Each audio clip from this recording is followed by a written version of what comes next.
Hello, I'm Dr. Sam Shelton. We're in Energy 101 and we're talking about energy sources. And today we're talking about natural gas. Uh, Natural gas is a major supplier of our energy that we use. And as you see here, it supplies 26% of our total energy needs. It comes from gas.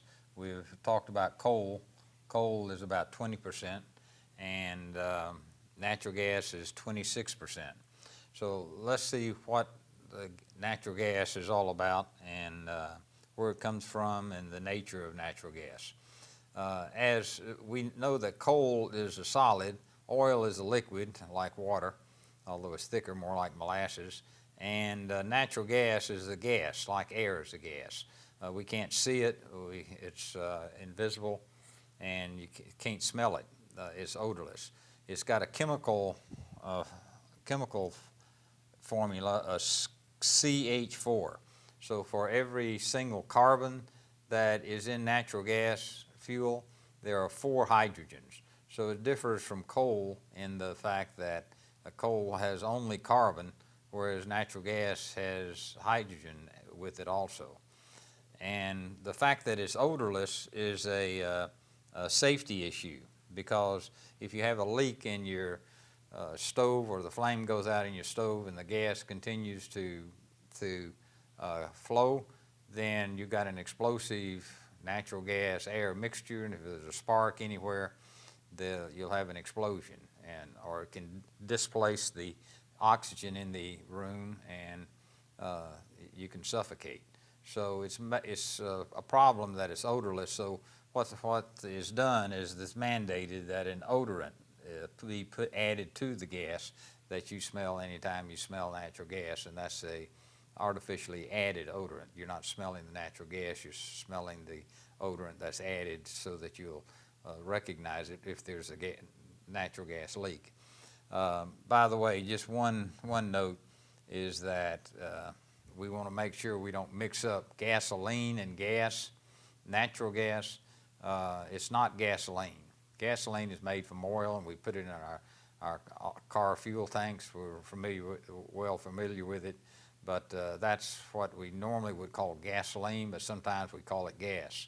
So to differentiate here, I'll try to always refer to gasoline as gasoline and natural gas as natural gas rather than gas. I'll try not to use the word gas without saying natural gas. So that's one clarification there. So what happens when we burn it? Well, we use oxygen from the air.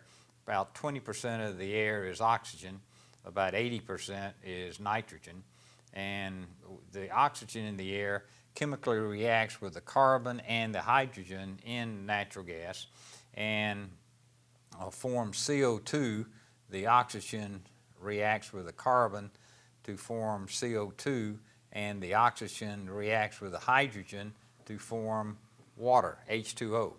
So that's the reason sometimes you see steam coming out of the back of a car when it cranks up in the morning, because the exhaust system is cold and the H2O, which is hot and is steam, but as it goes down the exhaust system, it'll cool it down and form droplets, and you'll start seeing steam coming out the exhaust. Or a power plant. Most of the time what you see coming out of a power plant stack is steam, and it's not pollution. Most of us think about it as pollution, but most of the time it's water vapor and coming out. But that's the chemical form, and of course the whole purpose of the combustion process is to create heat, and so the chemical energy that's contained in the products over here are less than the chemical energy contained in the reactants, we call them. And so the difference in the chemical energy going in and the lower chemical energy coming out is released and converted into heat. When you hear about natural gas today, you almost always hear about fracking. And fracking is the main thing that has caused an increase in the production of natural gas recently in the last year or two, or 3 or 4 actually. But fracking goes along with horizontal drilling to help produce this increased production of natural gas.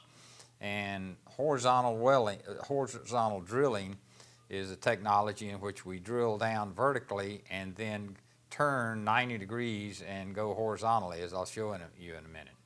Fracking is where after the well is drilled, we pump very high pressure mud. We call it mud because it looks like mud.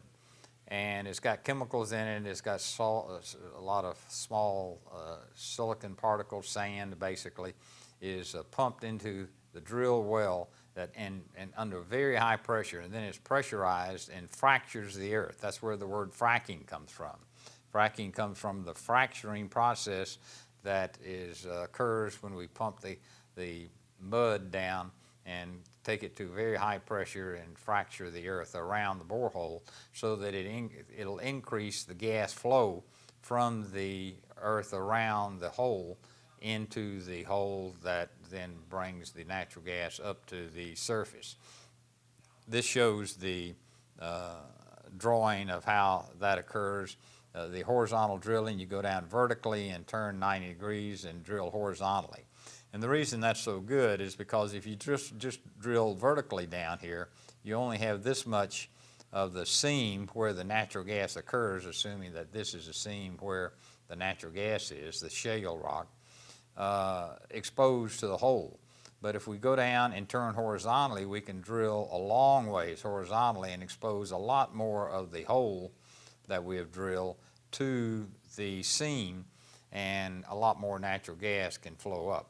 So the horizontal drilling, as well as the fracking process, has created a significant increase in natural gas production because it allowed us to get natural gas from these thin formations that before it was not economically productive to produce.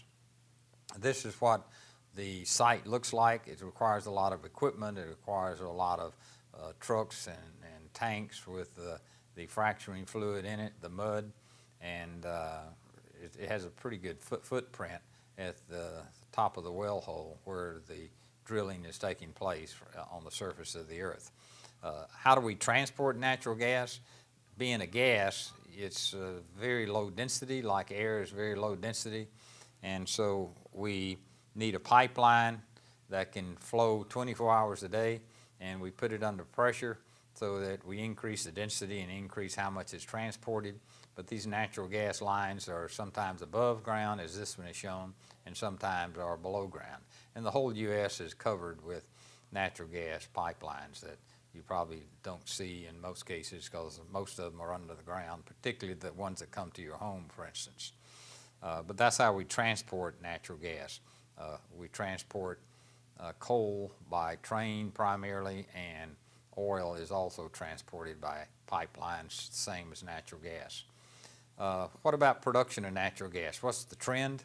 You notice that this shows the production of natural gas from 1900, where it was very, very small, and it grew slowly until the 50s, and then it's escalated to a number that is almost in the 70s was equal to what we are currently producing. Not quite, we exceeded it recently, but it escalated dramatically from the 50s through the 70s. A lot of that was just due to the fact that we put pipelines into homes and into cities to where buildings could use and factories could use natural gas. So if you don't have a pipeline to carry the gas, you can't use it. But the pipeline network that was put in place in the U.S. since in the 50s through the 70s connected a lot of users to the natural gas and increased the consumption and thereby the production. You can see the recent increase due to fracking and horizontal drilling here at the end. There's been significant ups and downs along the way, but this one is significant. Has been going on since the mid-2000s, 2004 or 5, and is continuing to grow. And now we're talking about what are we going to do with the natural gas, but that's the topic for another day. And so it's been up and down between 15 and 20 TCF. What do we mean by TCF? TCF is trillions of cubic feet, and that means at atmospheric temperature and pressure. 20 trillion cubic feet of natural gas is what the peaks have basically been, and it's oscillated from 15 to 20 trillion cubic feet for some decades now. Short term, we've actually seen a rise from 15 up to about 20 just since 2003, I show here. What about imports of natural gas? Well, since it's a gas, it's hard to import or export over water and across the ocean. So we don't import any significant quantities of natural gas except from Canada and Mexico, where we have natural gas pipelines that bring that natural gas into the country. The dark blue down here on the bottom right is shown as the imports. This is from 1949 till 2011 out here. And this is trillion cubic feet of atmospheric pressure and temperature natural gas and quantity over here on the vertical scale. And so the top of the line is the consumption, and the production is the light blue, that from the top of the imports line to the consumption line. But you can see the imports have actually dropped down a little bit recently. Some of that is due to the increased production that we've had, and some of it's due to the fact that Canada is using more of their own natural gas rather than exporting it for shale oil that they're producing up there that requires quite a bit of natural gas to separate the sands and the shale from the oil. So how much are the imports? The imports in 2011 were 14%.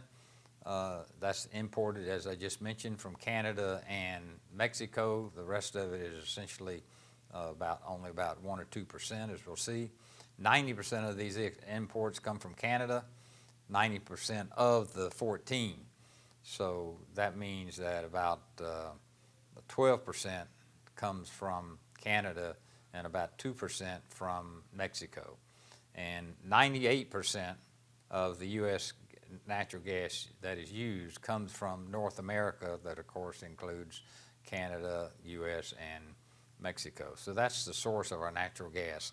2% comes from LNG imports, liquefied natural gas, where you cool the natural gas to minus 260 degrees Fahrenheit and put it in special containers on ships and ship it around. We'll get to that discussion later on. So again, just the gas utilization that is industry uses about 30% of it. Commercial buildings like office buildings and retail stores use about 14%. Residential buildings use about 21% for space heating and cooking and hot water. And electric power is 34%. So the largest user of natural gas is electric power. And that is increasing significantly because natural gas power plants emit less CO2 and less pollutants than coal does. And therefore, we're shutting down a lot of coal-fired power plants and converting and building natural gas-fired power plants, and for environmental purposes. And since natural gas prices have dropped, it's also an incentive because we're producing more, and the supply and demand is working there to bring natural gas prices down. Vehicles, we actually burn about 0.1% in vehicles also. So that's the big picture. This is just what we started out with, that we're talking about natural gas today, and that makes up 20% of our energy source that drives our society. Thank you. See you next time.